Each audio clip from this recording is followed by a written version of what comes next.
You say you're going to put some resources and money behind a tax reform here going forward. Starting with that event, how are you going to deploy those resources? What kind of resources are you talking about deploying?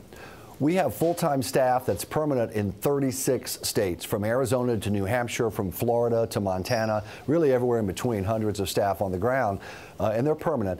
We're going to be launching events, tax reform events across the country to explain to the public why this is so important, to unrig the economy, to get it moving again. And we're also going to be encouraging Republicans to go big, to not be timid the way they were on health care, but to go big on this. It begins in Indiana. I'll be in Indianapolis Wednesday. Thursday will be Fort Wayne.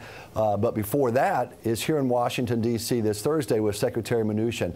We'll give the Trump administration a lot of credit. Back in April, they put out a good, actually very good, tax reform blueprint, lowering corporate rates to 15, collapsing individual rates from 7 down to 3 and lowering those, getting rid of some of the carve-outs, special exemptions like the write-off for state taxes. It's a good blueprint. We like it. With the border adjustment tax out of the picture now, there's pretty good unanimity between House, Senate leadership, and the president. No one's understating how big a lift this is. It took President Reagan in 1986, at the height of his powers, over 300 days to get it done. But we're going to make an all-out effort to get it done this year. And I know the White House agrees on that. That's what they're doing, and so is the House and Senate leadership. Tim, you call this a good blueprint. The first one that came out was a page long. The one that came out yesterday wasn't much longer than that. As you look at the contours of this debate and how it's shaping up, is that what you want? Do you want less information than more? Does it help the spirit of the debate? Does it lead toward more compromise if you don't have as much stuff written on paper at this point by different sides in the debate? There's been an enormous number of conversations, meetings, discussions among a broad array of people. I know Treasury Secretary Mnuchin, Gary Cohn, the president himself, they've met with a wide range of Americans, lots of groups out there as well.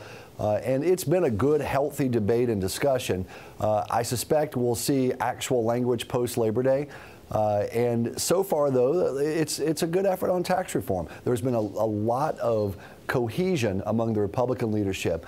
I think there's more unanimity from what we can see so far, coalescing around the principles we've discussed here today. And they have a chance to get this done. And our message to them is, go big and bold, genuinely get the economy moving again, unrig this economy, get it moving again. Don't just settle for something small and piecemeal in November, December. Go big.